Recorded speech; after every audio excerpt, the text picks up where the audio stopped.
racing back to front, but at the end of the day, know little outside of that world.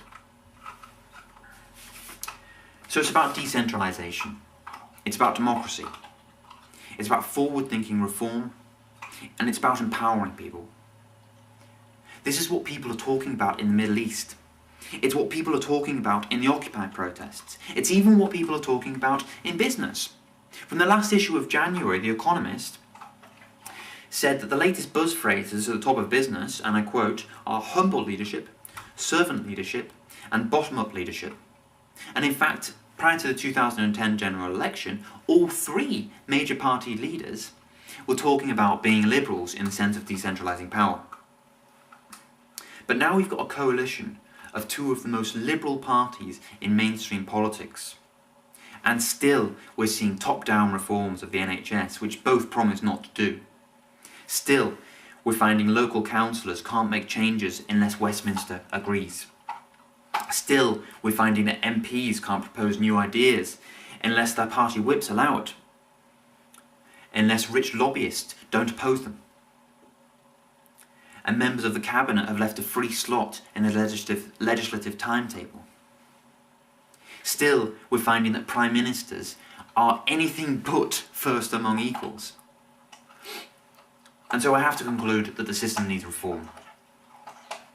Power needs to be held at the lowest possible level, and individuals, however well-meaning, can be misled and can be corrupted, so no individual, even if elected Prime Minister, should be able to dictate the legislative direction of this country. So for me, the Democratic Reform Party is about you.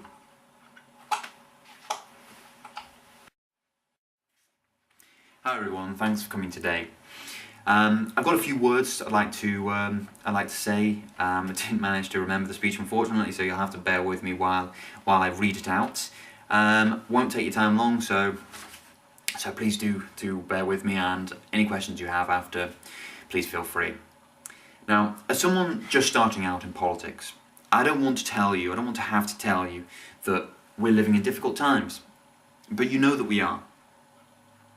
I don't want to tell you that the economy is teetering on the edge of a precipice, but you know that it is. What I do want to tell you is that there is hope out there still. And if you can believe me, there is. And that's what I want to talk to you about today. I think that's what we're all here to engage in today, because we have a shared belief that there is hope out there. Now, what's that hope actually for?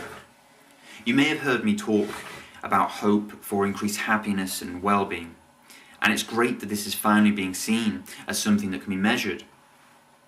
But what about something more substantial? Something that will increase well-being and at the same time increase accountability. I can think of one thing, and it's something that people have been asking for since the dawn of civilization. And it's not food, it's not water, it's not shelter or clothing or even money. It's simply for someone that listens.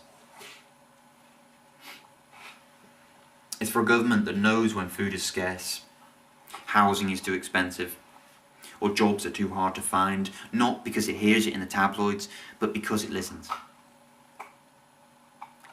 When was the last time someone from a mainstream party actually asked you what you think? And if you can think of a time when they actually did that, when someone came round to your house, for example, or talked to you in the street and they actually asked you what you think, when was the last time you actually saw that mean anything?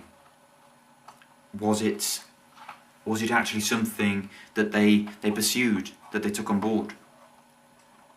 Or was it something that immediately after you saw a glazed over expression and yes, we're doing this and we will see to that and blah-de-blah-de-blah. All too often, I think a lot of people say the latter. Now, if you're thinking you don't have a voice in British politics, you're not alone.